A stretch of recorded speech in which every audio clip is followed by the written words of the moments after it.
हाय बच्चों, कैसे हैं आप लोग।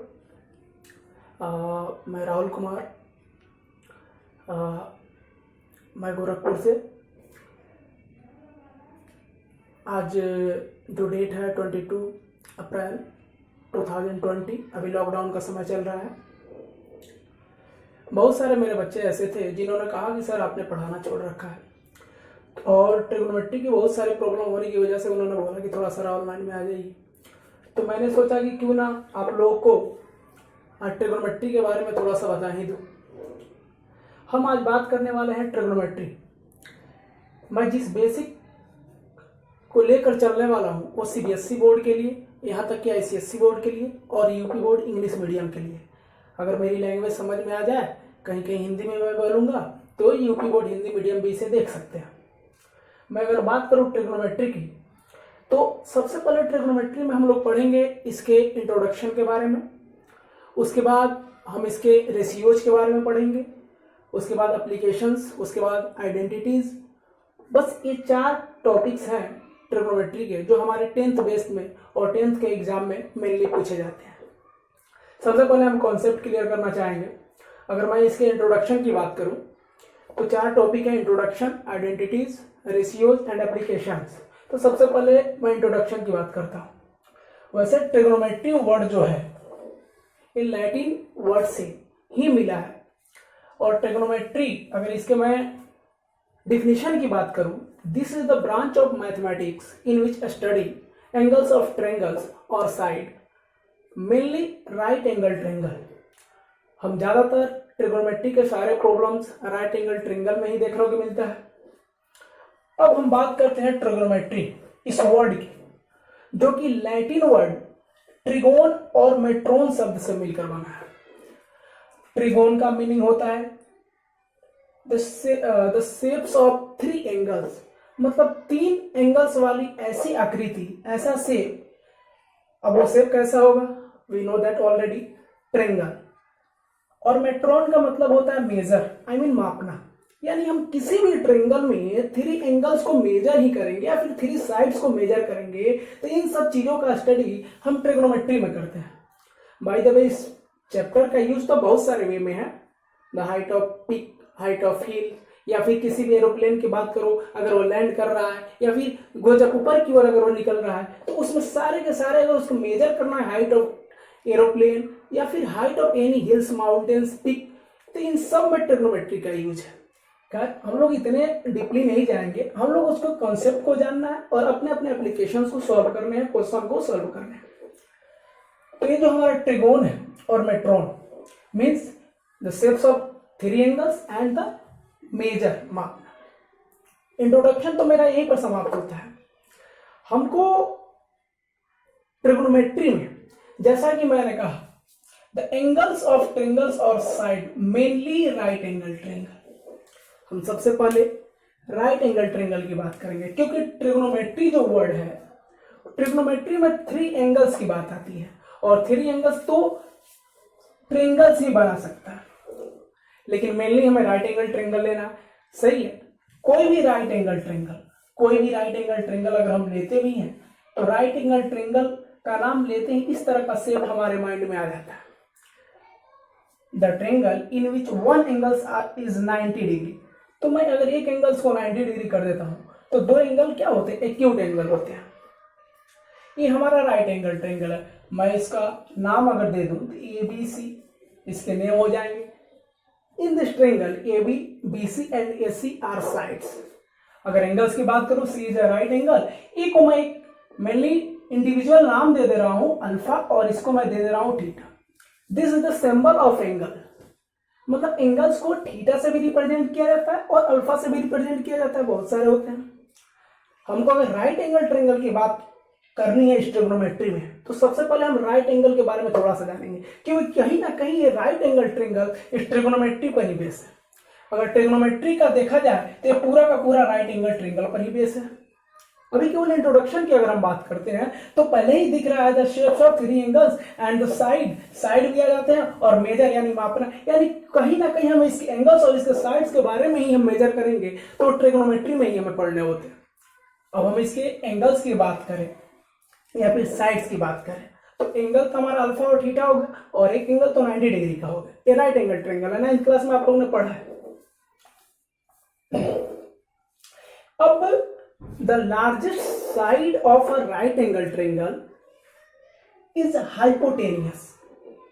अगर राइट एंगल ट्रायंगल की बात करते हैं तो इसका सबसे बड़ा साइड जो होता है वो हाइपोटेनियस के नाम से जाना जाता है।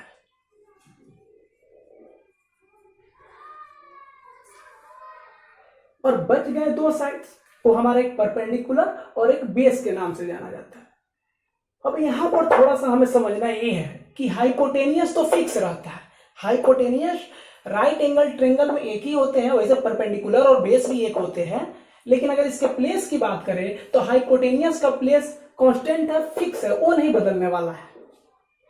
लेकिन अगर परपेंडिकुलर और बेस की बात करें तो ये आपस में इंटरचेंज होते रहते हैं अकॉर्डिंग टू या रिस्पेक्ट टू एंगल थीटा और इधर अल्फा।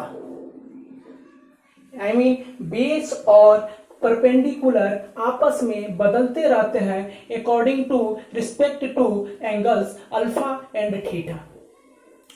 अब हम बात करें कि इसमें परपेंडिकुलर और बेस कौन है, तो सबसे पहले हमें यह जानना पड़ेगा कि किस एंगल के रिस्पेक्ट में हम बताएं कि परपेंडिकुलर और बेस कौन है। तो ये मान लिया जाए कि इसके एंगल्स का एक इंडिविजुअल जो नेम है, उस नेम से उसका रिलेशन या फिर उसके नाम को हम जान सकते हैं। अगर मैं रिस्पेक्ट टू थीटा, अगर थीटा के रिस्पेक्ट में बताऊं तो ये हमारा परपेंडिकुलर है,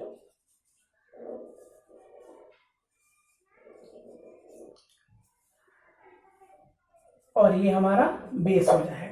अगर एक परपेंडिकुलर होगा तो दूसरा बेस होगा। लेकिन अगर कोई लड़का बोलेगा सर कि अल्फा के रिस्पेक्ट में परपेंडिकुलर बेस क्या होगा, तो याद रहे अल्फा के रिस्पेक्ट में ये हमारा परपेंडिकुलर का काम करेगा और ये हमारा बेस हो जाएगा। पहचानने का आसान तरीका क्या है, जिस एंगल के रिस्पेक्ट में पूछा जाए, जिस एंगल के रिस्पेक्ट में, जैसा कि कोई लड़का बोला कि थीटा के रिस्पेक्ट में बताइए, तो मैंने बोला कि परपेंडिकुलर ये काम करेगा। तो जानने का तरीका सबसे आसान है कि जिस एंगल के रिस्पेक्ट में बोला जाए उसके फ्रंट, उसके सामने वाला जो एंगल होगा वो परपेंडिकुलर होगा, और जो उसके नीचे होगा उससे जो टच में होगा वो बेस होगा। जैसे कि यहां पर ये इसके टच में है। अगर इसके रिस्पेक्ट में बताया जाएगा तो इसके फ्रंट वाला परपेंडिकुलर होगा, जो इससे टच में है वो बेस हो जाएगा। और रहा बात हाइपोटेनियस का, तो हाइपोटेनियस याद करने की आवश्यकता नहीं है, नीड फॉर रिमेंबर। ये हाइपोटेनियस फिक्स है तो फिक्स रहेगा, उससे हमें कोई प्रॉब्लम नहीं होने वाली है। बस इंटरचेंज होते हैं तो परपेंडिकुलर और बेस। अब हमें जब इसका नाम पता चल गया तो हाइपोटेनियस को रिप्रेजेंट करते हैं कैपिटल एच से, परपेंडिकुलर को रिप्रेजेंट करते हैं पी से, और बेस को रिप्रेजेंट करते हैं बी से। स्मॉल बी भी हम लिख सकते हैं, कोई दिक्कत नहीं है। हम रिस्पेक्ट टू थीटा, मैं यहां पर अल्फा की बात हटाता हूं। अब हम थीटा के रिस्पेक्ट में चलेंगे। जो हमारे यहाँ पर एंगल है, एंगल थीटा, हम थीटा को लेकर चलेंगे। अब यहाँ पर थीटा है, तो हमें बस इतना याद रखना है कि जो हाइपोटेनियस, परपेंडिकुलर और जो बेस है वो एंगल टू थीटा, वो थीटा के रिस्पेक्ट में है। और सबसे बड़ी बात, अब हम जब राइट एंगल ट्रायंगल की जब बात कर रहे हैं, इसके तीनों साइड्स के नेम भी पता है, एंगल्स भी पता है, राइट एंगल्स भी पता है। अब हमें बस इसके बारे में जब स्टडी करेंगे तो हमारा ध्यान सीधा पाइथागोरस पे जाएगा, क्योंकि पाइथागोरस जो मैथमेटिशियन थे उन्होंने इस पर ही एनालिसिस किया था। तो उन्होंने एक राइट एंगल ट्रायंगल पर जो फार्मूला दिया था कि हाइपोटेनियस का स्क्वायर जो होता है परपेंडिकुलर का स्क्वायर और बेस के स्क्वायर का सम होता है। अब यहाँ से तो तीन फार्मूले बन सकते हैं। अगर पी स्क्वायर निकालना है तो H square minus B square हो जाएगा, और बी स्क्वायर निकालना है तो H square minus B square हो जाएगा। और स्क्वायर को अगर रिमूव करना चाहते हो तो सामने वाले पर स्क्वायर रूट आ जाता है। ये तो पाइथागोरस का जो अपना जो थ्योरम्स था, पाइथागोरस थ्योरम, हम लोग को 10th में पढ़ना भी है। तो एक फार्मूले की तरह हम लोग जो जानते हैं 9th और 8th क्लास से, वो तो हमें याद रहना चाहिए, क्योंकि इसका यूज इसमें होने वाला है। अब जब राइट एंगल ट्रायंगल की जब बात हम कर ली है, तो हम आते हैं ट्रिग्नोमेट्री पर। इंट्रोडक्शन तो हमारा यही तो लिमिटेशन हुआ था, मैंने इंट्रोडक्शन खत्म कर दिया। यहाँ पे इंट्रोडक्शन हो गया, किससे बना है, तो लाइटिन और ट्रिगोनोमेट्रॉन से बना है। अब हम बात करते हैं राइट एंगल ट्रायंगल के, तो इसके तीनों साइड्स और एंगल्स के बारे में पता चल गया। पाइथागोरस जो फॉर्मूला है उसके बारे में पता चल गया। अब हम बात करते हैं रेशियो की, ट्रिग्नोमेट्रिक रेशियोज। अब इसकी बात हम करेंगे तो ये हमारा तो फॉर्मूला है, मैं अभी इसको इरेज करता हूँ।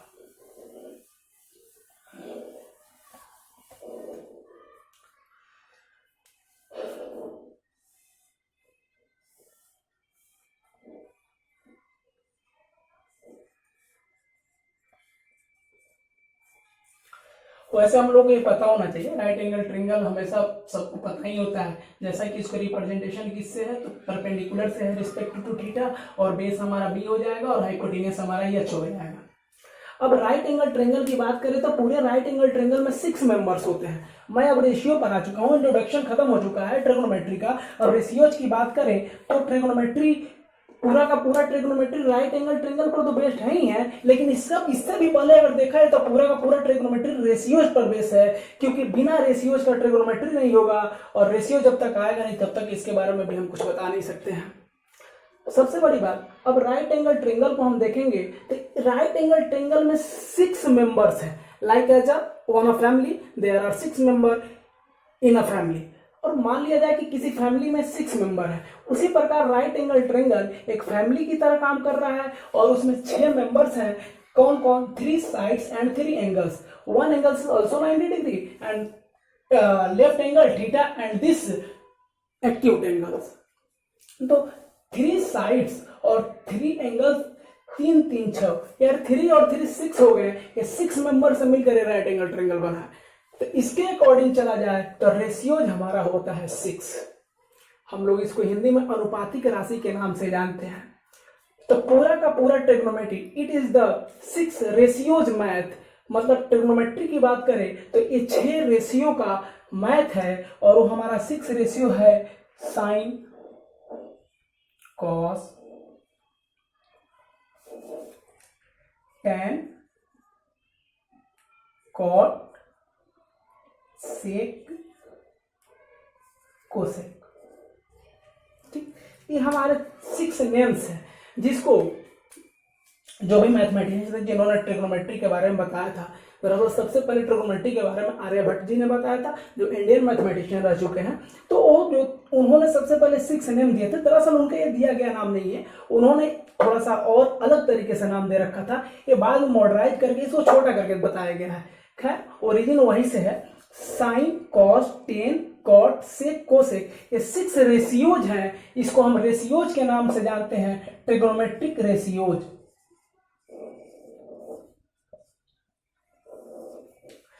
ट्रिग्नोमेट्रिक रेशियोज हमारे 6 हो गए, और इसी 6 रेशियोज पर पूरा का पूरा ट्रिग्नोमेट्री लाइज करता है।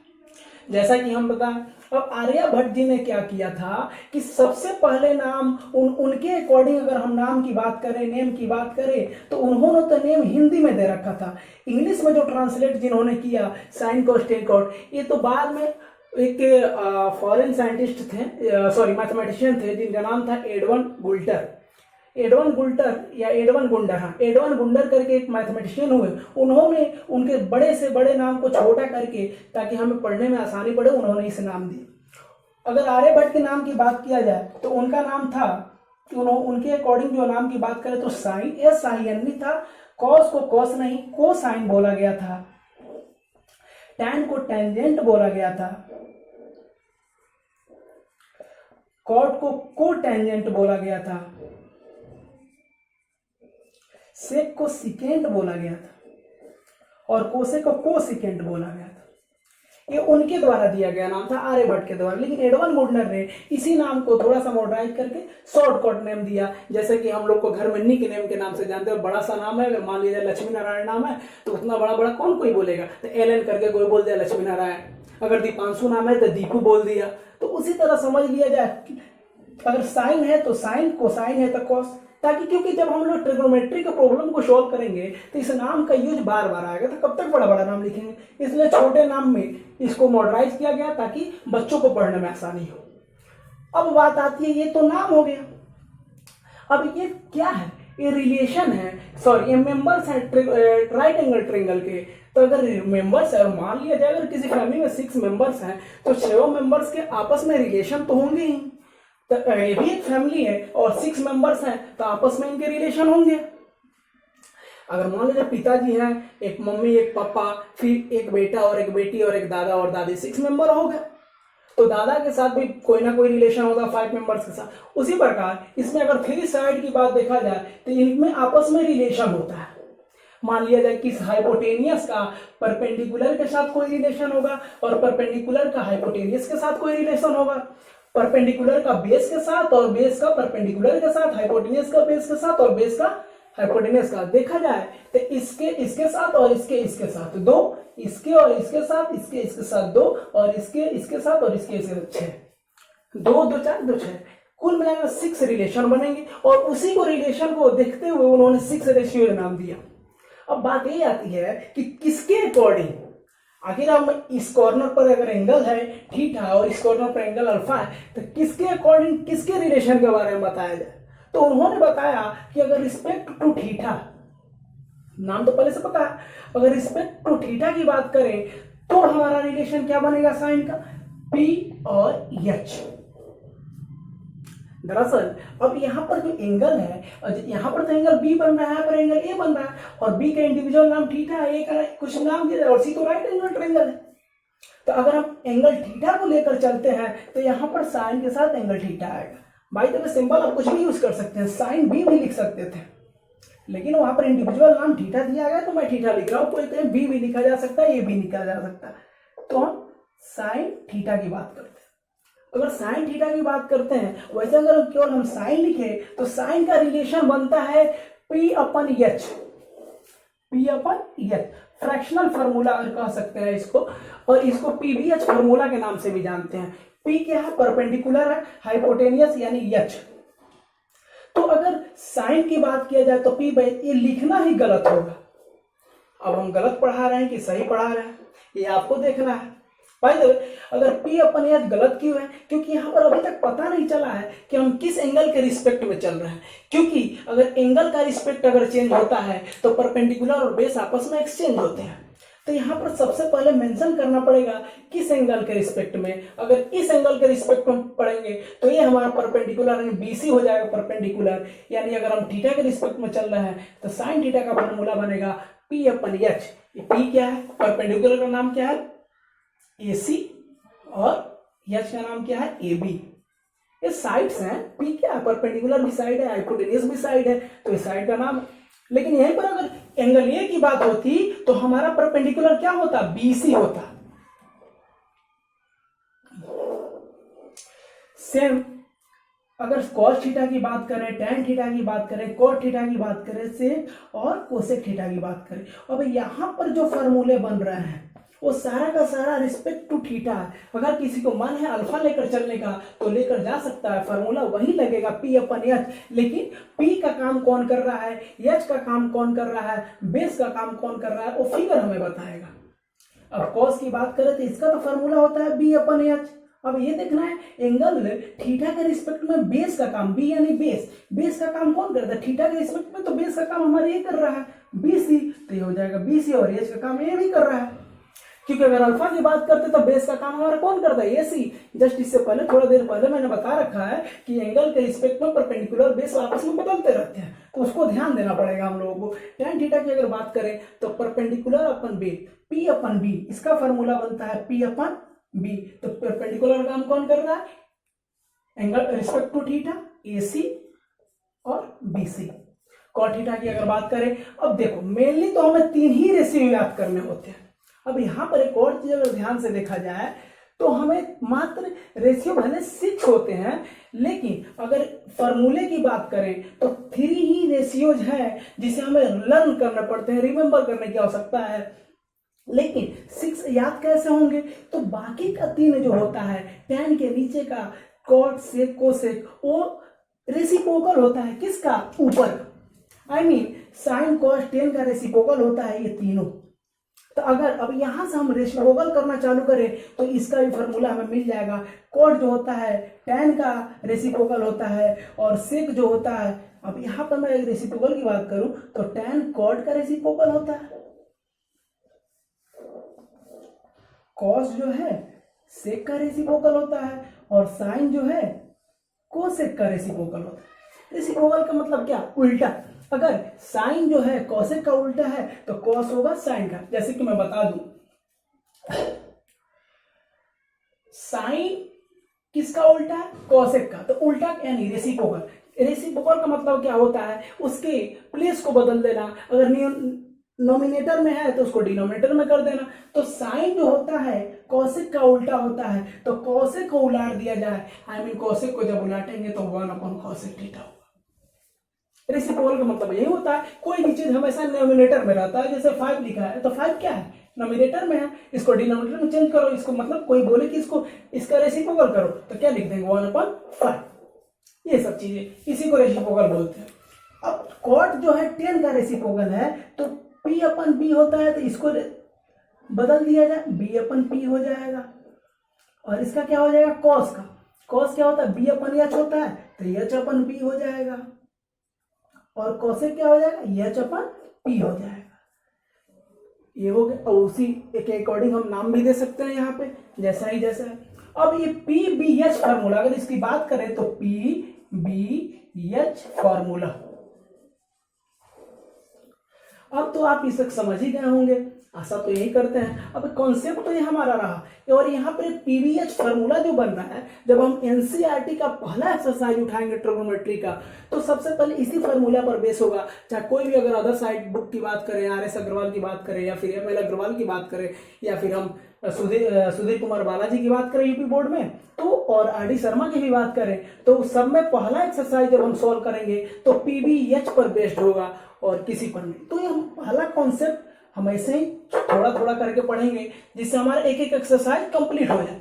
तो इसको हम पीबीएच फार्मूला के नाम से जानते हैं, परपेंडिकुलर बेस और हाइपोटेन्यूस फार्मूला। एंड रिलेशन क्या बना? sin theta equals to P/H, cos theta equals to B/H, tan theta equals to P/B। Cot जो होगा tan का रेसिप्रोकल होगा B/P, sec थीटा cos का रेसिप्रोकल होगा H/B, और cosec थीटा sin का रेसिप्रोकल होगा H/P। उसी अकॉर्डिंग ना, और हमें सबसे पहले फिगर के अकॉर्डिंग ही चलना पड़ेगा। अब हम बात करेंगे इसके आइडेंटिटी और एप्लीकेशन के बारे में। खैर, ये हमारा अभी केवल रेशियो है जिस पर पूरा का पूरा ट्रिग्नोमेट्री बेस्ड है। अगर हम क्वेश्चन की बात करें तो हमारा एक क्वेश्चन आए, अब इस पर बेस्ड हम क्वेश्चन को अगर लगाते हैं, तो मैं आपको एक क्वेश्चन देता हूं जिसको हम लोग सॉल्व करेंगे अकॉर्डिंग टू दिस।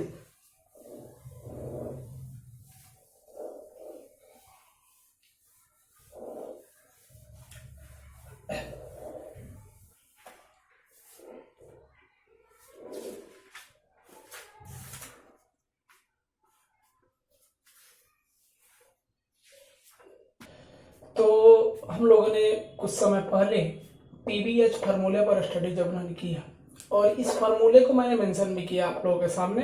एक ऐसे आया है ट्रिग्नोमेट्रिक रेशियो जो है, जिसको हम पीबीएच फार्मूला में मेंशन किया गया है कुछ मैथमेटिशियन द्वारा। तो ये फार्मूला सबसे पहले हम किसी भी क्वेश्चन साइमिंग एप्लीकेशन जो ट्रिग्नोमेट्री चैप्टर से डिपेंड हो, तो उस तरह के क्वेश्चन को जो पहले एक्सरसाइज, जैसे कि मैंने बताया कि एनसीईआरटी का 8.1 एक्सरसाइज भी जब हम लेंगे तो उसमें जो पहले क्वेश्चन मिलेंगे वो इसी तरह क्वेश्चन, जैसे कि ये क्वेश्चन एनसीईआरटी का है। तो मैंने बताया कि पहला एक्सरसाइज, फर्स्ट एक्सरसाइज इसी फार्मूले पर बेस्ड होंगे, पीबीएच फार्मूले पे। तो मैंने 3 क्वेश्चन लिखा हुआ है। अब हम इस क्वेश्चन को सॉल्व करेंगे। ये फार्मूला कॉन्सेप्ट रहा हमारा।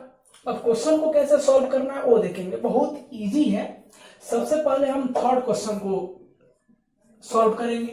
थर्ड क्वेश्चन में क्या है कि ये सबसे इजी क्वेश्चन है, जबकि ट्रिग्नोमेट्री का सबसे इजी क्वेश्चन है जो based on PBH formula.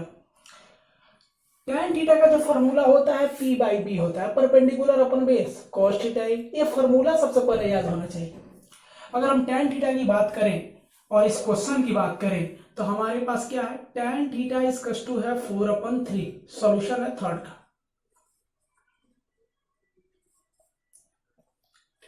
According to question लिखा है tan theta equals to 4/3। Find all trigonometric ratios, मतलब टोटल रेशियोज कितने होते हैं? 6 होते हैं। बोला है कि एक दे रखा है, बाकी के 5 फाइंड करिए। मतलब tan थीटा दे रखा है, बाकी के जो 5 बचे हैं उसको हमें फाइंड करना है। tan थीटा इक्वल्स टू 4/3, जैसा कि फार्मूला से हम जानते हैं tan थीटा इक्वल्स टू होता है P/B। आई मीन इस क्वेश्चन को देखने से ये पता चल रहा है कि परपेंडिकुलर जो है हमारा 4 है और बेस जो है हमारा 3 है। और रहा बात हाइपोटेनियस का, वो हमें नहीं पता है।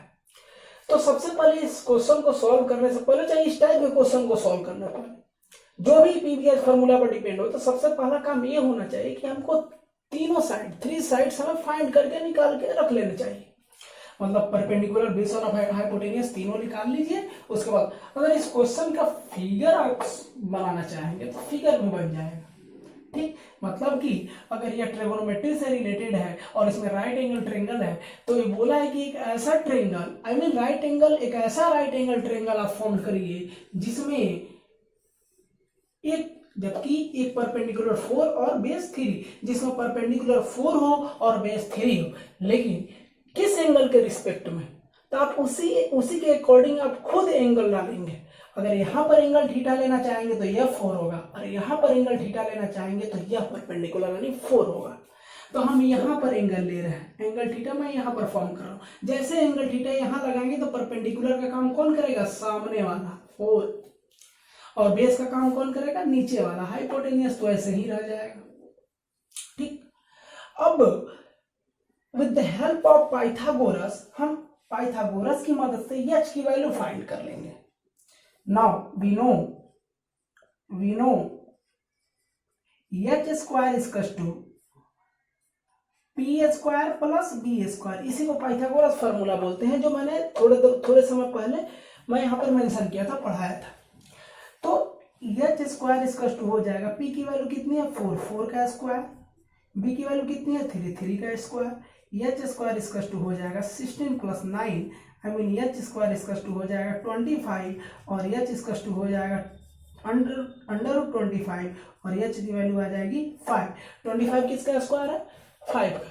ठीक, ये हमारा एच की वैल्यू पता चल गया। एच की वैल्यू कितना आ गया 5, यानी हमने एच भी फाइंड कर रखा, यानी एच भी निकल गया।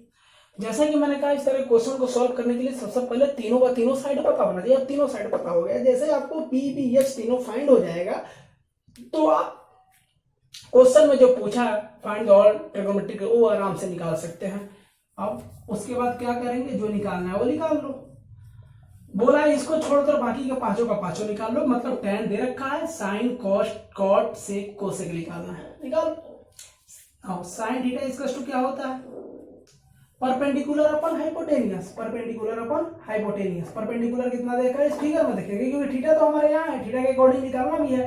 ये पहले ही बोला है कि find the all trigonometric ratio, और एक ही एंगल दिया है, तुमको थीटा के रिस्पेक्ट में ही निकालना है। तो थीटा मैंने अपने अकॉर्डिंग अगर फिगर बनाया तो थीटा यहाँ रखा, आप लोग यहाँ रखोगे तो भी वही आंसर आएगा, कोई दिक्कत नहीं। नेक्स्ट क्वेश्चन जब हम सॉल्व करेंगे तो उसके बाद एंगल मैं यहाँ रखूंगा, आप लोग को समझ में आ जाएगा। परपेंडिकुलर कितना है, इस एंगल के अकॉर्डिंग आप चाहे तो इसका नाम भी दे सकते हैं ए बी सी, कोई दिक्कत नहीं। एंगल थीटा के अकॉर्डिंग परपेंडिकुलर का काम 4 कर रहा है, यानी 4, और हाइपोटेनियस तो बदलता नहीं है बाबू, आंसर हो जाएगा। हाइपोटेनियस में कोई दिक्कत नहीं है, हाइपोटेनियस जैसा है वैसा ही रहेगा। परपेंडिकुलर और बेस पर हमको ज्यादा ध्यान देना है। फिर क्या है, कॉस थीटा, कॉस थीटा का फॉर्मूला क्या होता है, बी अपन एच। बी कितना है रिस्पेक्ट टू थीटा, बी यानी बेस, बेस हमारा 3 है, और हाइपोटेनियस तो बदलता नहीं है, आंसर। बेस इसके अकॉर्डिंग कितना है, बेस ये है, परपेंडिकुलर ये था, फॉर्मूला होता है बेस अपन हाइपोटेनियस, तो बेस 3 और 5। tan तो पहले से दे रखा था, tan से कोई मतलब ही नहीं है, लिखना चाहो तो लिख सकते हो, फिर भी हम लिख दे रहा है। tan थीटा इक्वल्स टू क्या हो जाएगा, p upon b, I mean perpendicular upon base. Perpendicular कितना है, इतना ही आएगा, क्योंकि क्वेश्चन में दे रखा था परपेंडिकुलर 4 है, बेस 3 है, सेम आ गया ऑलरेडी। लेकिन tan मैंने इसलिए लिखा ताकि आगे का आप निकालो तो आसानी हो। cot theta, cot theta, cot theta का फॉर्मूला क्या होगा, cot थीटा का फॉर्मूला है b अपन p। ध्यान से देखो, tan थीटा का रेसिप्रोकल है, p अपन b, इसको उलाट दो b अपन p। आज में अगर tan को रेसिप्रोकल कर दे, tan को उलाट दे, तो cot की वैल्यू आ जाएगी। tan कितना है 4 अपन 3, 3 अपन 4 आंसर हो जाएगा। डायरेक्ट भी कर सकते हो या फिर फॉर्मूला लिख कर करो, कोई दिक्कत नहीं है। 3 अपन 4। सेक थीटा क्या होगा, सेक थीटा किसका रेसिप्रोकल होता है, सेक थीटा हमारा होता है cos का रेसिप्रोकल। cos कितना है b अपन h, तो सेक कितना हो जाएगा h अपन b, h अपन b यानी 3 अपन 5 को रेसिप्रोकल कर दो, यानी 5 अपन 3। सेम इसी तरह उस तरह कोसेक थीटा कितना हो जाएगा, साइन को उलट दिया जाए 5/4, 5/4 आंसर। ये हमारा रहा है क्वेश्चन। ये एनसीईआरटी का क्वेश्चन है और बहुत इजी क्वेश्चन है, ये केवल प्रैक्टिस के लिए था। क्वेश्चन कुछ टफ भी आएंगे जो मैंने मार्क करके रखा हुआ है। मैं कुछ इंपॉर्टेंट क्वेश्चन आपको 20 या 30, 20 या 30 क्वेश्चन, केवल एक टॉपिक पर कम से कम 30 क्वेश्चन मैं आप लोगों को बताऊंगा। आप लोग निश्चिंत रहे इसके लिए। ये पहला क्वेश्चन था।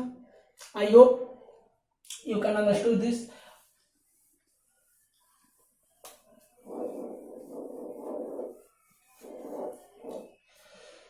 अब हम बात करें क्वेश्चन नंबर 2 की या फिर 3 की।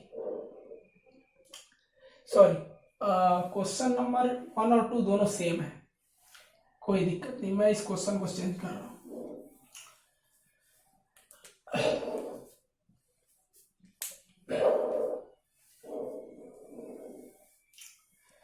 क्वेश्चन नंबर 2 जो है हमारे पास, if 3 tan theta equals to 4, if 3, यहां पर tan थीटा ना लिखकर मैं ए लिख रहा हूं, if 3 tan a equals to 4, find and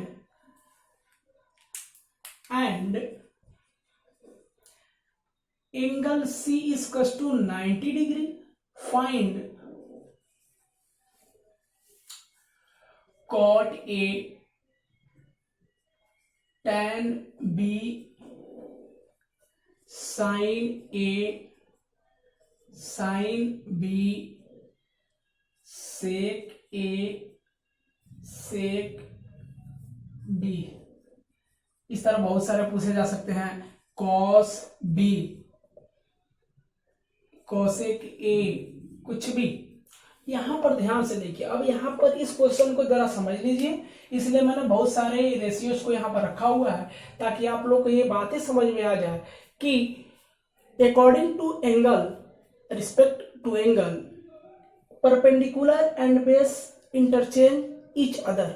angle के अकॉर्डिंग परपेंडिकुलर और बेस आपस में इंटरचेंज होते रहते हैं, बदलते रहते हैं। अब अगर इस क्वेश्चन को अगर हम सॉल्व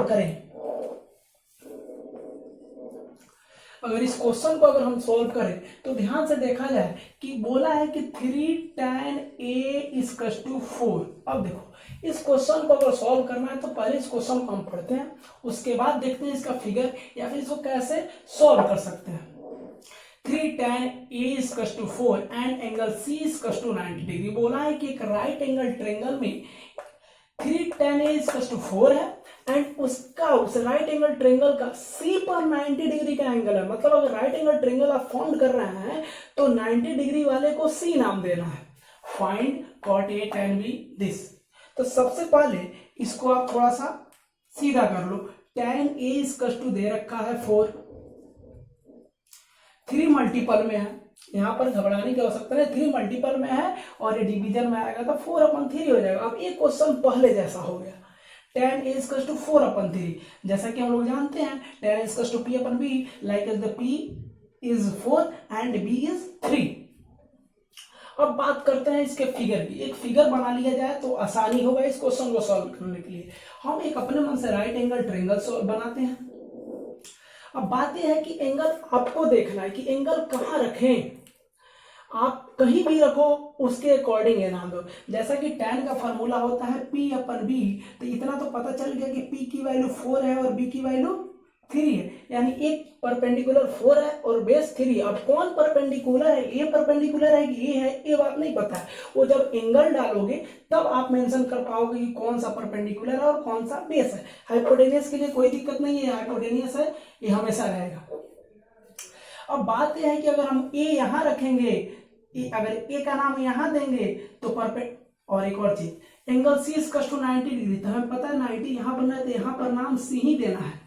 अब बात आ गई इस प्लेस और इस प्लेस की, तो ये बनेगा A और B। अब A कहां दोगे, B कहां दोगे, आप पर निर्भर करता है। अगर मैं A यहां पर मेंशन कर रहा हूं तो परपेंडिकुलर यानी 4 यहां देना लिखना पड़ेगा, तो बेस A हो जाएगा। अगर A मैं यहां मेंशन कर रहा हूं तो परपेंडिकुलर इसके सामने वाला होगा, ये 4 हो जाएगा, ये 3 हो जाएगा। तो चलिए मैं ए वहां लिख दे रहा हूं और बी को यहां लिख दे रहा हूं, सही है। तो अकॉर्डिंग टू ए, क्योंकि ये क्वेश्चन ही ए के रिस्पेक्ट में है तो मैं ए यहां लिखा हूं, तो ए के लिए परपेंडिकुलर का काम 4 कर रहा है और बी के लिए परपेंडिकुलर का 3 कर रहा है। इससे पहले वाले क्वेश्चन में थीटा था, इंडिविजुअल नेम था एंगल का, यहाँ पर इंडिविजुअल नेम नहीं है, एंगल को ए और बी के रूप में बोला है, तो हम उसी के अकॉर्डिंग सॉल्व करेंगे। जैसा कि मैंने कहा क्वेश्चन चाहे कैसा भी क्यों ना हो, सबसे पहला काम ये होना चाहिए कि तीनों साइड हमें पता होना चाहिए।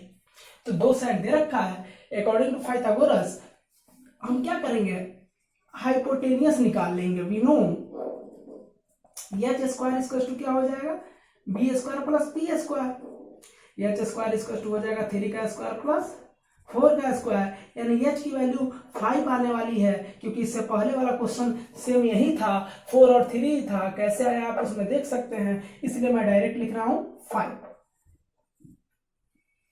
9 होगा या 16 होगा, दोनों ऐड होकर 25 होगा, सॉरी 25 होगा। और चलिए मैं कर ही दे रहा हूं, स्क्वायर जब दूसरे साइड में या फिर स्क्वायर को रिमूव करेंगे तो स्क्वायर रूट आएगा, उसके बाद 5 आ जाएगा। अब हमें तीनों साइड पता चल चुका है, अब तीनों साइड जब पता चल चुका है तो इसकी वैल्यू हम आराम से निकाल सकते हैं। बस हमें ये में देखना है कि किस एंगल की बात कर रहा है। चलिए नाउ मैं बात कर रहा हूं इसकी कॉट ए की। चलिए कॉट ए का वैल्यू चाहिए हमें, यह फॉर्मूला हमेशा टंग पे होना चाहिए, हमेशा याद होना चाहिए। कॉट ए निकालना है तो हमको यहां देखना पड़ेगा कि यहां पर कौन सा एंगल की बात किया है, तो ए की बात किया है तो ए रहेगा। ठीक, हमको इस फिगर के अकॉर्डिंग ए को लेकर चलेंगे। कॉट का फॉर्मूला होता है पी बी अपन पी, बेस अपन परपेंडिकुलर। क्या होता है, बेस अपन परपेंडिकुलर। तो हमको ये देखना है कि ए के रिस्पेक्ट में बेस का काम कौन कर रहा है, तो ए हमारा यहां है भाई, इसके रिस्पेक्ट में, तो ये तो इसके फ्रंट वाला तो परपेंडिकुलर हो गया, तो ये बगल वाला बेस होगा, यानी बेस का काम 3 कर रहा है और परपेंडिकुलर क्या हो जाएगा, ए हो जाएगा 4। यानी इसके अकॉर्डिंग परपेंडिकुलर का काम ए है तो परपेंडिकुलर नीचे है तो 4, बेस ए है तो ए हो। एक आंसर ये हो गया।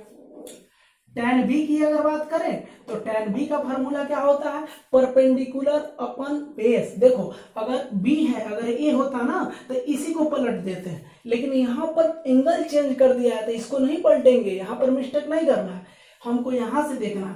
अब बात कर रहा है एंगल b की, एंगल b के रिस्पेक्ट में, तो फॉर्मूला क्या होता है, परपेंडिकुलर अपन बेस। तो b के रिस्पेक्ट में परपेंडिकुलर का काम कौन कर रहा है, 3 कर रहा है, और बेस का काम कौन कर रहा है, 4 कर रहा है। आंसर यहां पर यही नोटिस करना है। अगर आपने एंगल को ध्यान में न देते हुए सॉल्व किया तो गलती हो जाएगा, मिस्टेक तो होना ही है, लेकिन आप लोग यहाँ पर थोड़ा सा कॉन्सेंट्रेट रहेंगे। फिर अगर हम बात करते हैं किसकी, साइन ए की, साइन ए। अब ए के रिस्पेक्ट में देखना है, बस यही देखना, फॉर्मूला क्या है, परपेंडिकुलर अपन हाइपोटेनियस। तो ए के रिस्पेक्ट में परपेंडिकुलर का काम कौन कर रहा है, 4 यानी 4, और हाइपोटेनियस तो भाई बदलेगा नहीं, आंसर। फिर साइन बी, अब यहां पर देखना बी बोला है, साइन बी का फॉर्मूला वही होगा, परपेंडिकुलर अपन हाइपोटेनियस, लेकिन बी के रिस्पेक्ट में परपेंडिकुलर कौन है, 3 है, 3/5 आंसर। फिर क्या बोला है, सेक ए। अब सेक का फॉर्मूला क्या होता है, हाइपोटेनियस अपन बेस, हाइपोटेनियस तो भैया बदलने वाला नहीं हो तो 5 ही रहेगा। अब ये देखना है कि ए के रिस्पेक्ट में बेस का काम कौन कर रहा है, तो ए के रिस्पेक्ट में बेस का काम 3 कर रहा है, क्योंकि ये तो परपेंडिकुलर है इसके रिस्पेक्ट में, तो 3 आंसर। फिर सेक बी की बात करते हैं, सेक बी का फॉर्मूला, सेक का फॉर्मूला वही होगा, एच अपन बी, हाइपोटेनियस तो नहीं बदलेगा, 5 ही रहेगा, लेकिन बेस क्या होगा, बी के रिस्पेक्ट में यह परपेंडिकुलर और यह बेस यानी 4 आंसर। फिर अगर हम बात करें किसकी, कॉस बी की, कॉस बी का फॉर्मूला क्या होगा, कॉस का फॉर्मूला तो वही होता है, बेस अपन हाइपोटेनियस, यानी नीचे हाइपोटेनियस है तो 5 रहेगा, लेकिन बी के रिस्पेक्ट में बेस का काम कौन कर रहा है, 4। लास्ट क्या है, cosec A equals to, cosec का फॉर्मूला वही, अगर साइन ए कहीं निकला होगा तो उसको रेसिप्रोकल कर दो। साइन ए यहाँ हम निकाले, एंगल एंगल मैच कर गया तो उसको पलटा जा सकता है। साइन ए है 4/5 तो कॉसिक हो जाएगा 5/4, उसी को रेसिप्रोकल आंसर। ये क्वेश्चन अगर समझ में आ गया हो तो अब बाकी के क्वेश्चन जिसमें परपेंडिकुलर और बेस को आपस में एक्सचेंज किया जाना चाहिए वो चीजें आसानी से समझ में आएगी। I hope you can understand.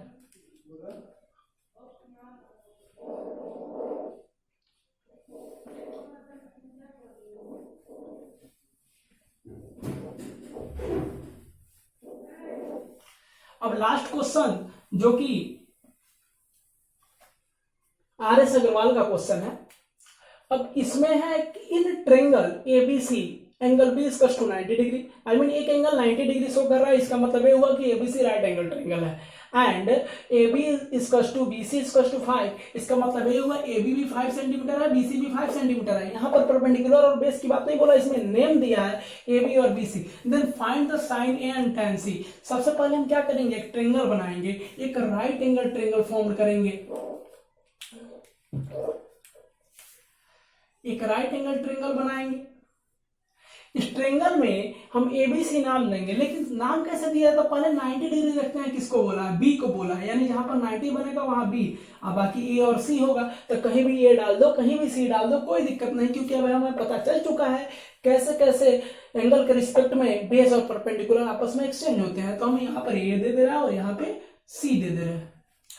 अब क्या बोला है, AB और BC 5 है, AB भी 5 है और BC भी 5 है सेंटीमीटर में, इसका लेंथ बोला है। इसका मतलब ये है कि परपेंडिकुलर और बेस यहाँ पर दोनों सेम है। अब चाहे एक्सचेंज हो या ना हो कोई फर्क नहीं पड़ता है अगर दोनों सेम है तो। और हाइपोटेनियस की वैल्यू तो हमें निकालनी ही है। तो BC अगर इस एंगल की बात करें तो परपेंडिकुलर है, BC इज टू 5 cm और AB इज टू 5 cm। एक परपेंडिकुलर होगा एक बेस होगा, अब चाहे जो भी हो, क्योंकि एंगल हमें नहीं पता है ठीक किसके बारे में बोला है, लेकिन एक परपेंडिकुलर दोनों सेम है, कोई दिक्कत नहीं है। हाइपोटेनियस हमें निकालना है जिसका नाम है AC, जो कि क्या है, हाइपोटेनियस है। वो कितना है नहीं पता है, पाइथागोरस लगाएंगे यानी h स्क्वायर, यानी h स्क्वायर बोले तो AC का स्क्वायर, AC पता चल जाएगा। AC का स्क्वायर इसका क्या होगा, इतना का स्क्वायर प्लस इतना का स्क्वायर, यानी AC स्क्वायर इसका हो जाएगा 25 प्लस 25, AC स्क्वायर इसका हो जाएगा 50, AC इसका क्या हो जाएगा, स्क्वायर जब रिमूव होगा तो स्क्वायर रूट 50 हो जाएगा। AC की वैल्यू कितनी आ जाएगी, 5√2 सेंटीमीटर, यानी ये आ गया 5√2, हमें पता चल गया 5√2 सेंटीमीटर। अब हमें तीनों साइड पता चल चुके हैं, अब हमें जिसकी वैल्यू निकालना है आसानी से निकाला जा सकता है। नाउ किसकी वैल्यू चाहिए, हमें चाहिए साइन ए की वैल्यू चाहिए, साइन ए। अब ये देखना है साइन का फॉर्मूला क्या होता है, perpendicular upon hypotenuse, perpendicular upon hypotenuse.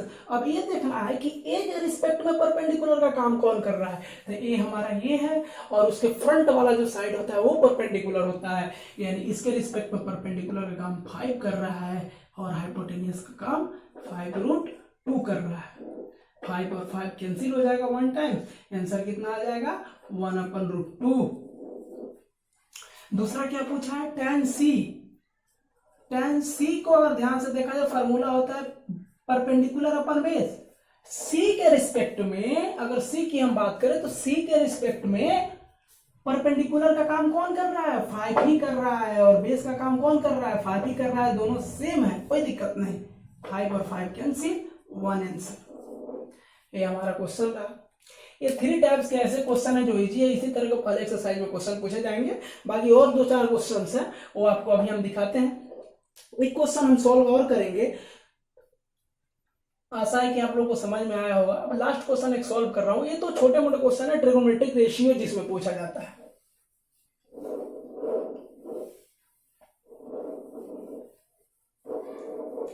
एकदम बेसिक क्वेश्चन है, आप इसके अकॉर्डिंग और भी आगे क्वेश्चन सॉल्व कर सकते हैं, ऑलरेडी आपके बुक में मेंशन है। अब मान लीजिए क्वेश्चन है हमारे पास, if cos theta is equals to 12/13, cos theta is equals to 12 upon 13. Find the value of sin theta into 1 plus tan theta, इसकी वैल्यू निकालना। अब जो क्वेश्चन आएंगे इसी तरह के आएंगे। अब ये भी कोई ज्यादा डिफिकल्ट नहीं है, आप लोग कुछ नहीं करना, बस ये फार्मूला इसमें अप्लाई कर देना है, सॉल्व हो जाएगा। जैसा कि हम चाहे किसी भी चीज की वैल्यू क्यों ना निकालें, हमें पता है साइन का फार्मूला होता है P अपन H, हाइपोटेनियस की आवश्यकता पड़ेगी, और कॉस का फार्मूला क्या होता है B अपन H, यानी नीचे वाला H है और B है, P नहीं दिया है। अगर इसमें P की आवश्यकता पड़ेगी तो P निकालना पड़ेगा, और पढ़ भी रहा है क्योंकि साइन थीटा का फार्मूला होता है P अपन H, यानी परपेंडिकुलर हमें चाहिए, और परपेंडिकुलर निकालने के लिए हमारे पास ये फार्मूला है Pythagoras. Now according to question cos theta is equal to दिया है 12 अपन 13। इसका मतलब ये हुआ cos का फार्मूला B हमारा दे रखा है कितना 12, H दिया है 13, हमको P चाहिए। पाइथागोरस का 3 फार्मूला मैंने लिखवाया था कुछ देर पहले, उसको ध्यान से देखिए। अब हम P चाहिए तो we know P is equal to हो जाएगा, sorry P square equal to होता है H square minus B square, मतलब जिसको भी निकालना है, अगर छोटा दो निकालना है तो हाइपोटेनियस से माइनस करते हैं, क्योंकि राइट एंगल में हाइपोटेनियस सबसे बड़ा साइड होता है और बाकी 2 साइड छोटे होते हैं। तो जब हाइपोटेनियस फाइंड करना होता है तो प्लस का साइन होता है इन दोनों के बीच, लेकिन हाइपोटेनियस के अलावा कोई भी एक फाइंड करना हो तो उसमें माइनस होता है, ठीक। और बड़े वाले में से छोटे वाले को माइनस किया जाता है, हाइपोटेनियस बड़ा है तो इसलिए वो पहले रहेगा और छोटा वाला एक माइनस कर देंगे। तो पी स्क्वायर इक्वल टू क्या हो जाएगा 13 का स्क्वायर माइनस 12 का square, P square equal to हो जाएगा 169 minus 44, P square equal to हो जाएगा 25। पी की वैल्यू आने वाली है √25, जो कि 5 का स्क्वायर है, पी की वैल्यू आ जाएगी 5।